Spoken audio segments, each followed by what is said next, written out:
আজকের বিষয় ওপারে হিন্দু কাঁধে মৌলবাদ সাজায় ঘুঁটি, এপারে তাই নিয়ে রাজনীতি শেখে রুটি। আজকে শেষের পংক্তিটা দিয়ে শুরু করি। দেখুন, রুটি শেখার জন্য একটা আগুন দরকার।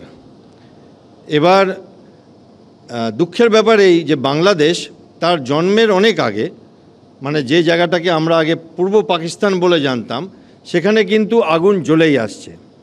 কখনো জিন্নার জবরদস্তি কোটি কোটি বাঙালির ওপরে উর্দু ভাষা চাপিয়ে দেওয়ার বিদ্রোহের আগুন, কখনো আওয়ামী লীগের বিপুল জনসংখ্যা হওয়া সত্ত্বেও পাঞ্জাবি মনোবাদের মানুষেরা সেই নির্বাচনের ফলাফল না মেলে তাদের সাথে ক্ষমতায় না বসতে দিয়ে তাদের যে ক্ষোভের আগুন, কখনো স্বাধীনতা যুদ্ধের জন্য মুক্তিযোদ্ধাদের এবং সাধারণ বাংলাদেশিদের সবার বিদ্রোহের আগুন। আবার বাংলাদেশ স্বাধীন হওয়ার পরে আমরা দেখেছি কখনো তাদের রাষ্ট্রনেতারা একের পর এক হত্যা হয়েছেন, তাদের রাষ্ট্রনেতাদের হত্যা হয়েছে, এবং সেই আগুন এবং সামরিক অভ্যুত্থানের আগুন, এই আগুনগুলোর কোনোটাই কিন্তু ভারতবর্ষ লাগায়নি। বিলি জোয়েলের সেই বিখ্যাত গান নিয়ে বলতে হয়, we did not start the fire, it was already burning. এবার এই যে হালে যে আগুনটা বাংলাদেশে লেগেছে, যার ব্যাপারে আমাদের আজকের বিষয় যে রুটি শেখা হচ্ছে, রাজনৈতিক রুটি, সেই আগুনটা শুরু হয় একটা ছাত্র আন্দোলন দিয়ে। কিছু বৈষম্য, কিছু কোটা সিস্টেমের বিরুদ্ধে, এবং সেটা জ্বলতে জ্বলতে এখন একটা দাবানল হয়ে এমন জায়গায় পৌঁছেছে যে ভারত এবং বাংলাদেশে ইট এবং পাটকেল ছোড়া হচ্ছে এবং অনেক রাজনীতিও হচ্ছে। এবং আর কিছুদিন এই আগুনটা চললে, এর লেলিহান শিখাতে বিশ্বের তাবড় তাবড় দেশ কিন্তু তাদের রুটি শেখবে। কেউ তাদের সামরিক ঘাঁটি তৈরি করবার জন্য জমির দাবিতে রুটি শেখবে, কোনো দেশ অর্থনীতিতে একটু নিষ্কৃতি দেওয়ার জন্য বাংলাদেশকে একটা অর্থনৈতিক উপনিবেশ গড়বার রুটি শেখবে। আবার অনেকগুলো বড় বড় দেশ হয়তো নেহাত তাদের যুদ্ধ সামগ্রী বিক্রি করবার রুটিটাও শেখবে। এই মুহূর্তে বাংলাদেশে যারা ক্ষমতা দখলের আসরে আছেন, তাদের সবাই কিন্তু একটা স্বল্প মেয়াদী দৃষ্টিকোণ থেকে কাজ করে যাচ্ছেন। এবং বাংলাদেশের প্রধানমন্ত্রী দেশ ত্যাগ করবার পরে আওয়ামী লীগ ভার্চুয়ালি জমি ছেড়ে দেয়, এবং সেই জমিটা অতি দ্রুত জামাত দখল করে নেয়, এবং বাংলাদেশের সমস্ত শাসন ব্যবস্থা, আইন ব্যবস্থা, সামরিক ব্যবস্থা, পুলিশ এবং ছাত্র এবং মিডিয়াতে তারা তাদের আধিপত্য গড়ে। এবং তারা এটা জানে, জামাত, যে তাদের যে ইচ্ছা সেটা যদি কার্যকরী করতে হয় তাদের শাসনে থাকতে হবে, এবং শাসনে তারা বেশি দিন থাকতে পারবে না নির্বাচন না করে। এবার নির্বাচন তো একটা হবে, তো এইবার নির্বাচনে আপনারা দেখবেন কখনো একটা ভালো যদি কোনো ইস্যু থাকে, তাহলে নির্বাচনটাতে অনেক মানুষের ভোট একসাথে কুড়িয়ে নেওয়া যায়। যেমন এক সময় ভারতেও ইস্যু বেস নির্বাচন হতো, এখনও হয়। যেমন এক সময় আমরা শুনেছি জয় জওয়ান জয় কিষাণ, তারপরে শুনেছি গরিবি হটাও। তেমনি আজকে বাংলাদেশের নির্বাচন ইস্যু যেটা জামাত ঠিক করে দেয়, সেটা হচ্ছে ভারত বিদ্বেষ।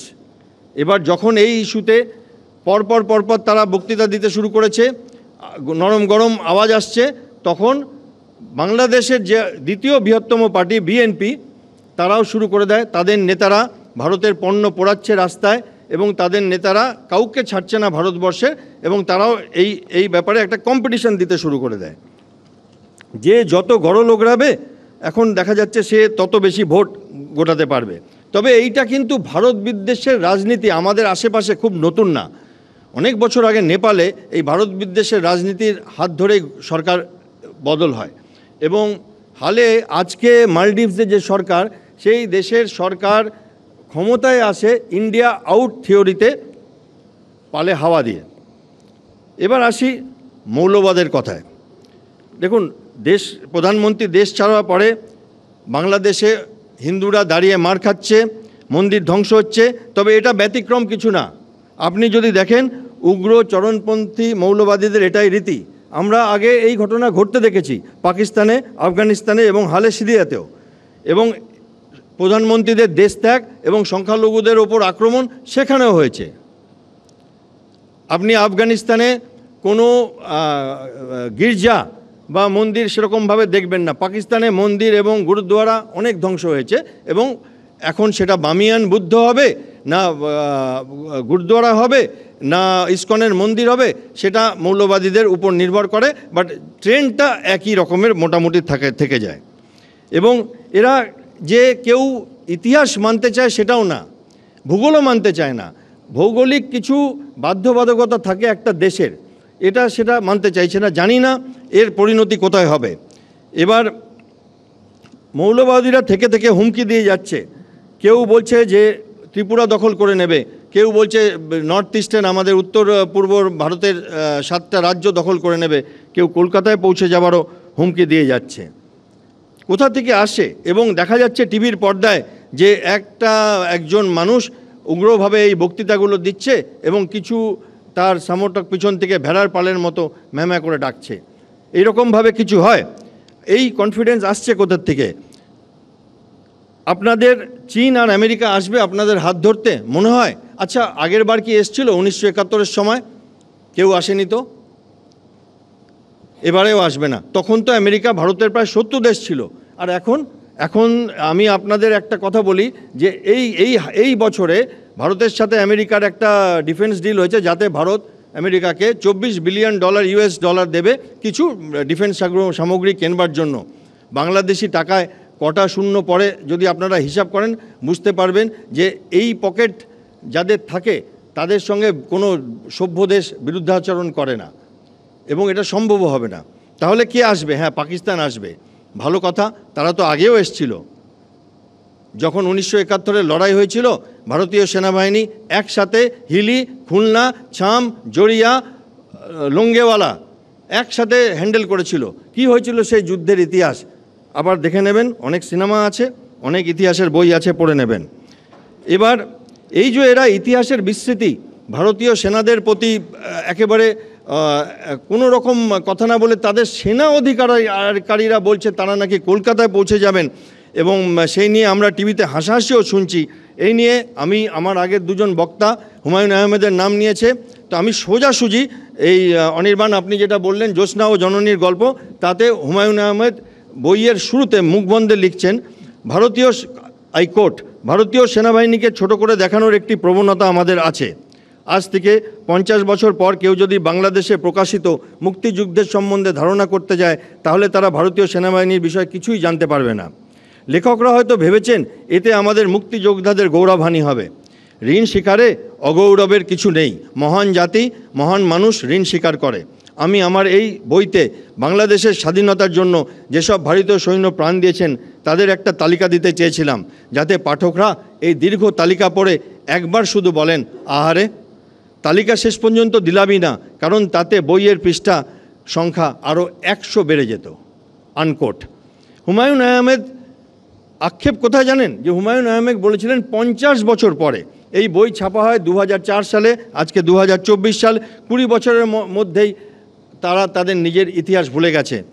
ভারতের সেনাবাহিনীর যুদ্ধে জয়ের ইতিহাস ভুলে গেছে। সব কিছু ভুলে গিয়ে তারা আস্ফালন আর স্পর্ধা দেখে যাচ্ছে। একটা বাংলাদেশের নাগরিকদের অধিকাংশ লোক কিন্তু তারা এই মৌলবাদী ঘটনাগুলো চায় না, সেটা আমি মানি, কিন্তু তাদের এখন কিছু বলবার উপায় নেই, তারা ভয় আছে। এবং আমি যে প্রশ্ন করতে চাই আপনাদের চ্যানেলের মাধ্যমে, আচ্ছা, ভারতবর্ষ কি আপনাদের দুর্গতির সমস্ত কারণ?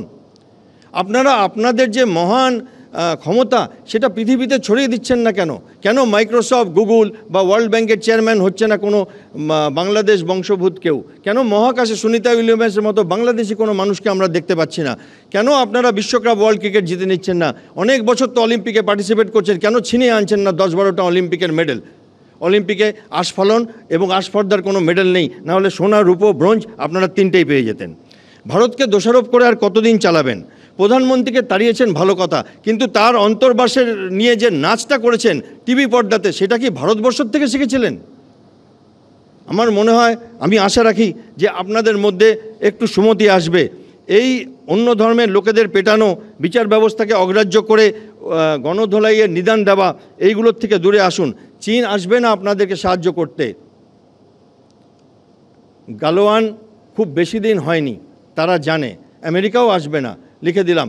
এবং এয়ারক্রাফট ক্যারিয়ার আমাদের দুটো আছে, এক একটাতে 35টা করে যুদ্ধজাহাজ থাকে। 70টা যুদ্ধজাহাজ নিয়ে দুটো এয়ারক্রাফট ক্যারিয়ার যদি বঙ্গোপসাগরে এবং আমাদের ভারত মহাসাগরে তাণ্ডব করে বেড়ায়, আপনারা যদি যুদ্ধ লাগিয়ে দেন, ভাবেন কোনো বাণিজ্যিক জাহাজ আপনাদের আসবে কিছু দিতে?